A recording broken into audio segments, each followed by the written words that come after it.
free to buy it. Short break and we'll be back with more writers. Thank you. Okay, our next writer. Her name is Dori Becker, and she grew up in Wisconsin. And she's kind of happy today because her blessed Packers won, I guess. I don't like to think about it, but apparently they won today. And she studied music for a couple years, wandered aimlessly for a couple more, and eventually drifted in Illinois where she found a husband, a town that felt like home, and her calling in life at the public library. She has had 2 children and lost one of them. For her midlife crisis, she got a tattoo, a divorce, and her first college degree. She has written reams of poetry that no one will ever see and begun innumerable short stories and novels. Of the handful she has actually finished, one has been published, a short story called Everybody Knows Dimitri, which appeared in the only published issue of Mountainland magazine, a copy of which is available in the Batavia Public Library. Dori Becker, please.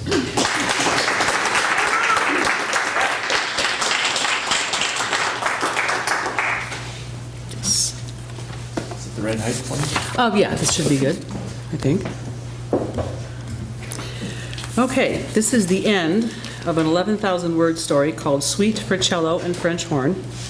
And Kevin assures me that it stands on its own well enough that I don't need to summarize what comes before. So I will just say it is about people connecting through dreams and music while avoiding or losing their connections in real life.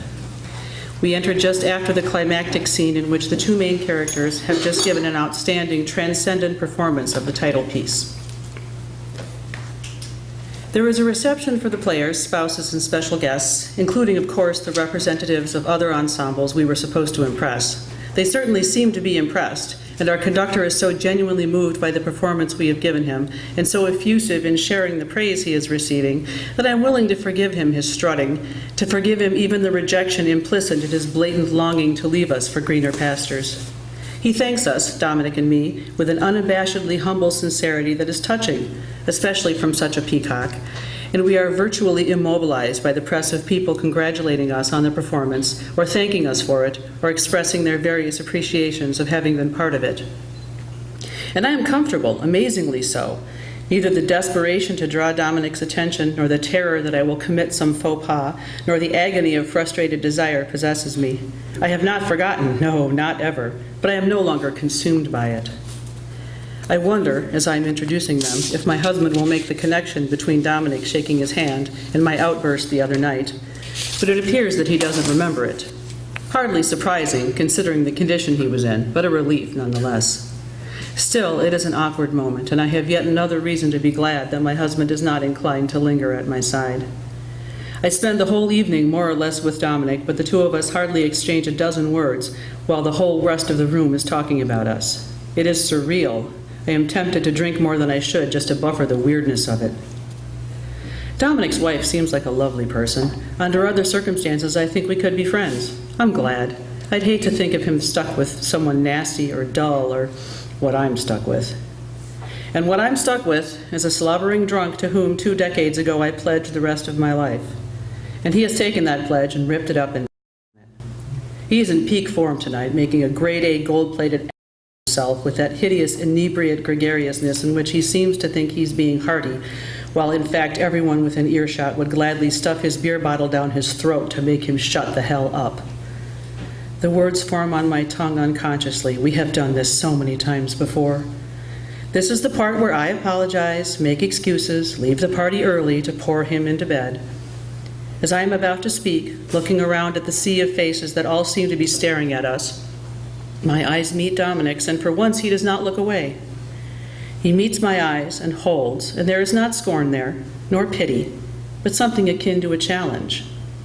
I can't even translate it into words, really. The closest I can come is just one word that contains multitudes. One great, well? The anger that I will not display in this setting, the scene that I will not make, starts to rise. What do you want me to do, I want to say, willing my hands not to curl into fists of frustration. Don't you know I've tried everything I can think of? There's nothing else I can do. I hear the words in my own voice, in my own head, and hear them reverberate in my heart in a way that I have not for all the times I've thought them and said them and shrieked them at empty walls after all the failed attempts to change his ways. And I close my mouth and choke back the words and breathe in and release them. That is not at all what Dominic is asking, I realize. He isn't asking anything. That look on his face isn't seeking answers. It is seeking questions. They are my questions. He has simply drawn them out or prompted me to find them myself. Why do I tolerate this? Why is it my job to fix it? Why am I humiliated? Why should I apologize? Because I chose him for my mate, am I responsible for his bad behavior? I never put it into words before, but that is how I felt about it until this moment. Until this moment. I call a cab, and when it arrives, with the help of the viola player on the make, I maneuver my husband into it.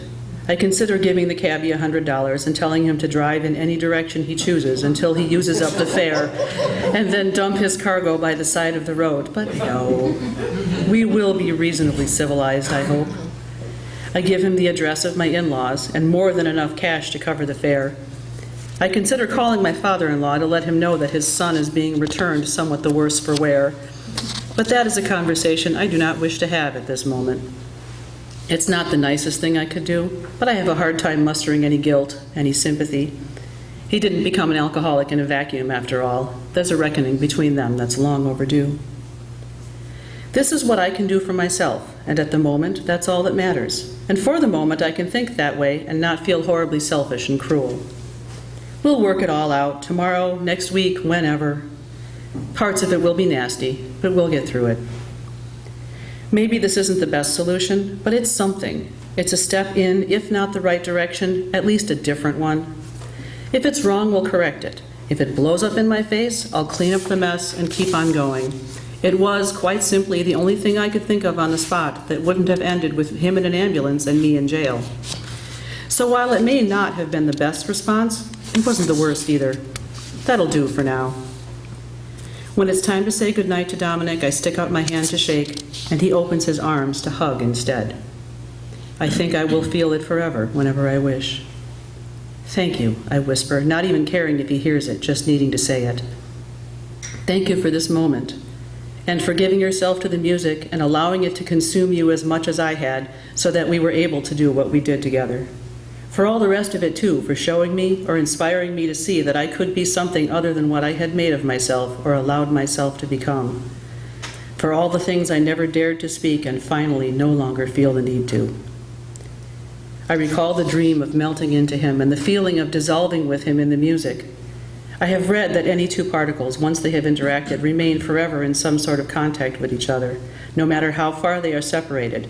And if that can be true of the smallest parts of us, ourselves, then why not the greatest? Ourselves mingled in a moment of ecstasy immeasurably more profound than any pleasure of the flesh, and we will always share that. Having touched, we will always be touching. We draw apart eventually, and he smiles and I smile. I am visited by an echo of the longing to hold that face between my hands and kiss that mouth, but it is a shadow only. I am under no illusions of the likelihood of it ever happening, and I no longer am frantic for it, no longer ache with the wretched yearning that was like a sickness. That smile still lights me up, but it is a warm glow, not a white-hot pulse. Thank you, he murmurs back, and we leave it at that.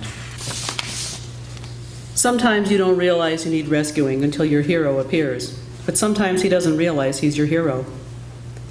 He may not be arrayed in shining armor, wielding a mighty sword, astride a noble steed, and he may not want to be your hero. Perhaps he doesn't scale the tower, slay the ogre, awaken you with a kiss, and bear you off a pillion on his destrier. Perhaps he just slips the key between the bars and rides back to the lady of his heart, and the rest is up to you. He's not obligated to fall in love with you, after all. And although you may be forgiven for falling in love with him under the circumstances, you'd better not try to mount up behind him without being invited. You'd better get over it in a hurry, sister. You'd better just let it go. It would have been nice to have been awakened with a kiss, but what matters is that I was awakened.